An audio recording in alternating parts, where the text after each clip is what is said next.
নমস্কাৰ বন্ধু বান্ধৱীসকল, পুনৰ মুকলি হৈছে চৰকাৰী বেংকৰ ফালৰ পৰা প্ৰায় 1500টা নতুন পদৰ বিজ্ঞাপন, য'ত অসমৰ প্ৰতিজন শিক্ষিত নিবনুৱাই প্ৰতিখন জিলাৰ পৰা আবেদন কৰিব পাৰিব। ইয়াৰ বাবে আপোনালোকৰ বয়স মাত্ৰ 20 বছৰ হ'লে এই পদবোৰৰ কাৰণে আপুনি এপ্লাই কৰিব পাৰিব। কি এডুকেশ্যনেল কোৱালিফিকেশ্যন লাগিব, লগতে এপ্লিকেশ্যন ফিজ কিমান দিব লাগিব, কেনেকৈ এপ্লাই কৰিব লাগিব, লগতে অসমৰ কাৰণে কিমান ভেকেন্সি খালী আছে, সেই সকলোখিনি তথ্য জানিব পাৰিব এই সৰু ভিডিঅ'টোৰ জৰিয়তে। চ' ভিডিঅ'টো অকণ স্কিপ নকৰি শেষলৈ চাই থাকিব। তাৰ আগতে আপুনি যদি আমাৰ চেনেলৰ ভিডিঅ'বোৰ প্ৰথমবাৰৰ বাবে চাই আছে, তেনেহ'লে এনেকুৱা ধৰণৰ জব ৰিলেটেড আপডেটসমূহ সদায় পাই থাকিবলৈ চেনেলটো ছাবস্ক্ৰাইব কৰি বেল আইকনটো প্ৰেছ কৰি থওক। বন্ধু বান্ধৱীসকল, এই পদবোৰ আহিছে union bank of India recruitment 2024 চন, যিহেতু আপোনালোকৰ 15 অৰ্থাৎ 1500 লোকেল বেংক অফিচাৰৰ পোষ্ট ওলাইছে, য'ত অসমৰ প্ৰতিজন ল'ৰাই ইয়াতে আবেদন কৰি ল'ব পাৰিব।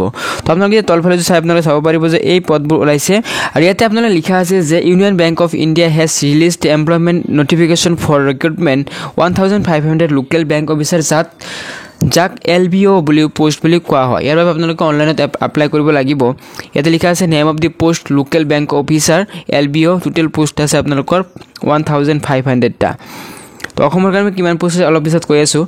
এতিয়া আপোনালোকে এই পদবোৰত চিলেকশ্যন লাভ কৰে, তেতিয়াহ'লে আপোনালোকে 48,000ৰ ওপৰত আপোনালোকে প্ৰথমৰ পৰা দৰমহা পাব। তো যিটো দৰমহা বহুতেই বেছি দৰমহা হয়।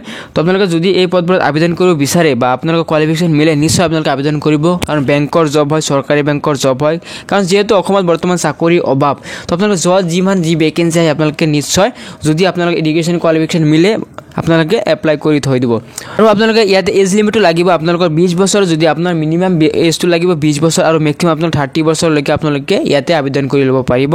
আৰু আপোনাৰ এই এজটো আপোনাৰ কাউণ্ট কৰা হ'ব 1 অক্টোবৰ 2024, অৰ্থাৎ এই যোৱা মাহৰ অক্টোবৰ মাহৰ 1 তাৰিখত যদি আপোনাৰ 20 বছৰৰ ওপৰত আৰু 30 বছৰ তলত আছে, তেতিয়াহ'লে আপুনি এই পদবোৰত আবেদন কৰিব পাৰিব, অন্যথাই নোৱাৰে।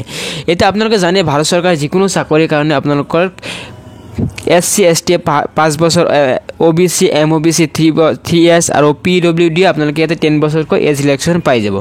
তো মোষ্ট ইম্পৰ্টেণ্ট বস্তু হৈছে আপোনালোকে এডুকেশ্যন কোৱালিফিকেশ্যন কি লাগিব। আপোনালোকে এই পদবোৰত আবেদন কৰাৰ বাবে আপুনি যদি যিকোনো কলেজৰ পৰা, অসমৰ যিকোনো কলেজৰ পৰা যিকোনো ডিচিপ্লিনত যদি আপুনি ফুল টাইম, অৰ্থাৎ আপোনালোকে যদি ছায়েন্স হওক, আৰ্টছ হওক, কমাৰ্চ হওক, যিকোনো ডিচিপ্লিনত যদি আপোনালোকে গ্ৰেজুৱেশ্যন পাছ কৰিছে, তেতিয়াহ'লে আপোনালোকে এই পদবোৰত আবেদন কৰি ল'ব পাৰিব। কিন্তু ইয়াতে আপোনালোকে এটা বস্তু উল্লেখ কৰিছে যে এতিয়া আপোনালোকে চাব পাৰে ফুল টাইম বুলি লিখা আছে, অৰ্থাৎ আপোনালোকে কোনো ধৰণৰ ইউনিভাৰ্চিটিৰ পৰা ডিগ্ৰী পাছ কৰি ইয়াতে আপোনালোকে আবেদন কৰিব নোৱাৰিব। তো আপোনালোকে এই পদবোৰত আৰু এই পদবোৰত আপোনালোকে জেনেৰেল আৰু OBC 850 টকা ফিজ দিব লাগিব, SC ST 175 টকা, আৰু PWD আপোনালোকে 175 টকা ইয়াতে ফিজটো জমা দিব লাগিব এপ্লিকেশ্যন ফিজ হিচাপে। আৰু এই পদবোৰত আপোনালোকে আবেদন কেনেকৈ কৰিব চাওক। এই পদবোৰৰ কাৰণে আবেদন কৰাৰ কাৰণে আপোনালোকে একোৱে কৰিব নালাগে। আমাৰ ভিডিঅ' ডিছক্ৰিপশ্যনত এটা ডাইৰেক্ট অফিচিয়েল লিংক দিয়া আছে, তাত গৈ আপোনালোকে ৰেজিষ্ট্ৰেশ্যন কৰিব। যদি নতুনকৈ ৰেজিষ্ট্ৰেশ্যন কৰাৰ পিছত আপোনালোকে যি প্ৰচেছ আছে এইখিনি আপোনালোকে সুন্দৰকৈ অতি সোনকালে এপ্লাই কৰি ল'ব, কাৰণ আজি এই পোষ্টবোৰত আপোনালোকৰ হয়তো আজি অৰ্থাৎ 13 তাৰিখে এইটো লাষ্ট ডেট হয়। তো আপোনালোকে আজি ৰাতিৰ ভিতৰত যদি এই পদবোৰত আবেদন কৰিব বিচাৰে, অৰ্থাৎ আবেদন কৰি ল'ব। আৰু এই পোষ্টবোৰত অসমৰ কাৰণে পোষ্ট আছে প্ৰায় 50টা, বহুতে কম হয়, তথাপিও আপোনালোকে কৰি ল'ব। বাকীখিনি অসমৰ বাহিৰৰ কাৰণে আছে, অসমৰ কাৰণে পোষ্ট অলপ কম আছে, যদিও আপোনালোকে এপ্লাই কৰি ল'ব। যদি 50টা আছে কি আপোনাৰ একটাহে পোষ্ট লাগে। এইখিনি আছিল গুৰুত্বপূৰ্ণ আপডেট। যদি ভিডিঅ'টো ভাল লাগিছে লাইক কৰিব, কমেণ্ট কৰিব, আপোনাৰ বন্ধুলৈ শ্বেয়াৰ কৰিব। নতুন আপডেট হয়তো টিল দেন টেক কেয়াৰ, জয় আই অসম।